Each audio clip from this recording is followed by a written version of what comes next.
Okay, so we have a couple of really cool things going on in this line. There's a nice use of some fourths over the 2 chord, and there's also this really awesome arpeggio that he's using over the 5 chord that outlines the sound of the tritone substitution. So we will get into all of that. And the tune that he's playing this over is Night and Day, and it's happening over the 2-5-1 to E flat. They're doing it in the key of E flat major. So we're going to start up in our 15th position, and right off the bat over the F minor chord, he starts out with this really cool set of fourths. Starting on the C note on the 5th string, you just go C, then just go to the next string, play F, and then the next string, play B flat. So it's just the same fret going up 2 strings. And to execute it the most cleanly, I would just recommend just rolling the finger down as you go down each string. You know, it's a little too fast to lift each finger individually, so I would recommend just trying to do like a little bit of a roll. It's not the most practical line to do on the guitar, but you know, we can make do with what we have. So once we do those 3/4, we do 3, 4, 1. So it comes in on the and of 1, 1. And then we slide our pointer finger up a fret from B flat to B. So right here is where we get into that arpeggio that outlines the tritone sub sound, but he's actually still playing some of that arpeggio over the F minor chord. So I would say that he's just anticipating the 5 chord. He's going there earlier, which is totally fine. It's a really cool sound that you can utilize. And then here's where we get into the arpeggio. So we have that slide to the B, then our middle finger goes to E on the next string, and then our pointer finger goes to G sharp on the 1st string. So if we look at those 3 notes, B, E, and G sharp, it's an E major arpeggio, right? So that's where the term tritone sub is coming in, because it's a B flat 7 chord. A tritone away from B flat 7 would be E7. So that's what the term tritone sub means. So that arpeggio just completely outlines that tritone sub sound because he's clearly thinking E major. But my favorite part is what comes in after we play the straight arpeggio. He also adds an A sharp, which is cool. So now we have... Now that A sharp, the reason why that's so unique is because he's playing a major arpeggio and he's adding the sharp 4 to that arpeggio. So it's an E major sharp 4 arpeggio. So if you're thinking B flat 7, an arpeggio that you can utilize would be E major sharp 4. So root, 3rd, sharp 4, and 5.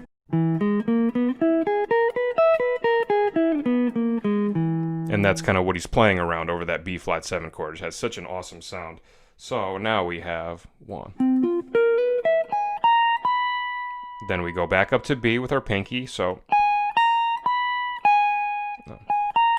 And then back to G sharp, and then ring finger back to A sharp. So now we have 1. Okay, and then there's a jump down to E with our middle finger on the 2nd string. Okay, I really like that sound. It's over B flat 7. Right, definitely has a very specific sort of tonality to it. And then after this E, then we put our pointer finger back on B in the 3rd string, slide it down a fret to B flat. Now these last 4 notes, right here it kind of looks like he's just thinking B flat 7 now as opposed to the tritone sub, because if you look at these 3 notes, B, B flat, and then ring finger on A flat, pointer finger on F, those 3 notes pretty clearly outline just like B flat 7, flat 9, right? You have the flat 9, the root, the flat 7, and the 5. So that whole... So now we have 1. Okay. And I think I actually might be hammering on the G sharp to A sharp, right there. I might be, I'm not exactly sure. When I play it faster, I can tell.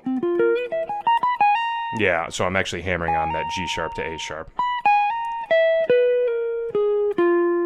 So for the 2-5 now we have this. 1.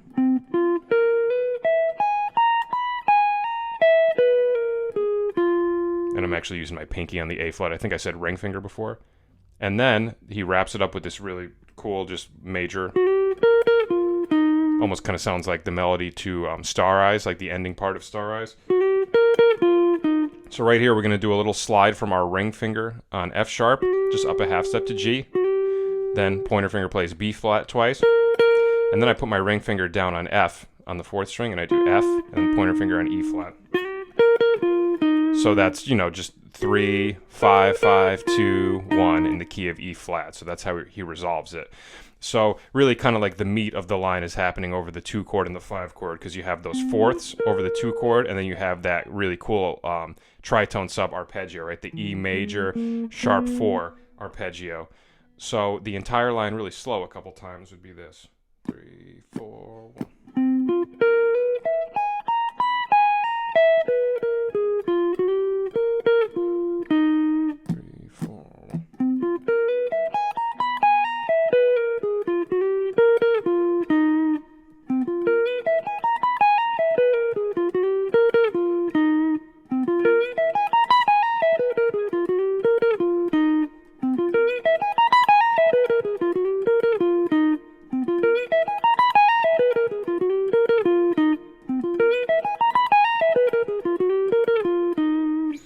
Okay, so a lot of great vocab in that, very modern sounding line.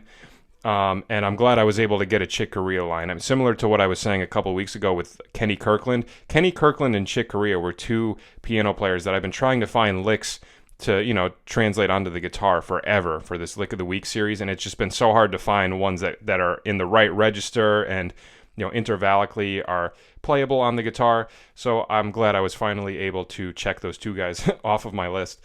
So that is our line for this week. Hope you enjoyed it, and I hope you learned something. And if you would like to donate to the Patreon and help support the channel, you can do so at patreon.com/MikeGaudetteMusic. And that's about it. I will see you guys at the next episode. Take care.